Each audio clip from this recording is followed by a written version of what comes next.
بسم الله الرحمن الرحيم، والصلاة والسلام على أشرف المرسلين سيدنا محمد النبي الأمي الكريم، وبعد. معكم الشاعر علي عبد الرازق صالح أحمد المعصر، الفتح، أسيوط. تحياتي لكم متابعيني وحبايبي على قناتي على اليوتيوب، أهلا بكم. قصيدة جاية قصيدة بعنوان قارئة الفنجان.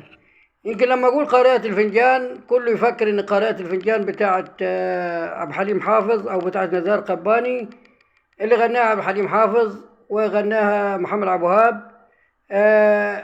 دي غير دي خالص تماما، ليس فيها تشابه إلا العنوان، ولكن تختلف تماما عن قصيدة نزار قباني. دي قصيدتي أنا من تأليفي أنا، بعيدة خالص عن قصيدة نزار قباني اللي هو غناها عبد الحليم حافظ. لا، موضوع تاني خالص. بقول قارئة الفنجان، بقول نظرت وقالت مذعورة وبأقوى لسان: أترى ما إني أراه في قاع الفنجان؟ أصابك مس من الحب أو مس الجان؟ أم طلبت منك حبيبتك نوق النعمان؟ أم طلبت قلبك تذبحه وروحك قربان؟ أراك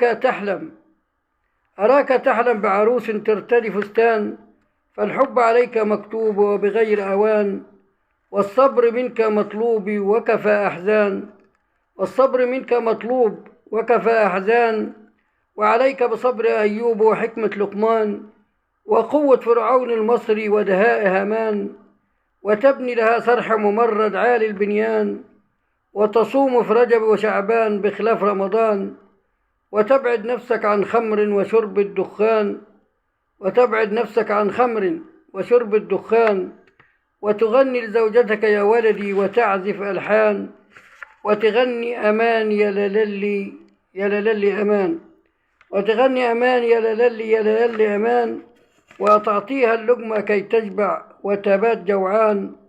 واضح على وجهك يا ولدي إنك غلبان، محدود الدخل ومعدوم مهدود البنيان. أتريد أن تبقى مقبول وغير مهان؟ أتريد أن تبقى مقبول وغير مهان؟ فعليك بنصحي يا ولدي، فعليك بنصحي يا ولدي تبقى في أمان.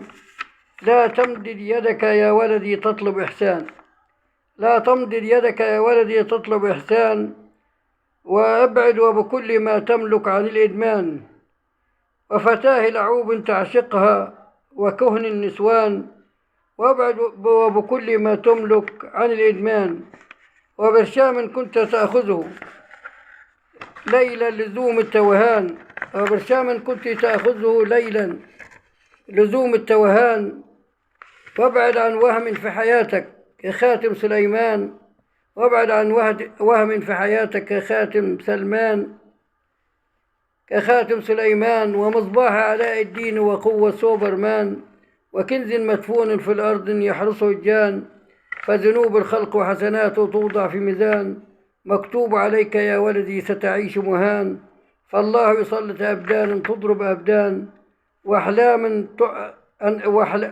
أن تعطى بقرة من الأرمان، واحلم أن تعطى بقرة من الأرمان، وكرتونة تسد بها رمخك أيام رمضان، وكيلو لحمة مستورد من السودان، وجاكت يحميك من البرد من صنع يابان. ابعد عن جاعش يا ولدي ستعيش في أمان، واجعل من نفسك وأولادك حزب الإنسان، ستعيش حياة مأمونة عبر الأزمان، ستعيش حياة مأمونة عبر الأزمان. وتحياتي لكم، تحياتي شاعر علي عبد الرازق صالح أحمد المعصر، الفتح، أسيوط.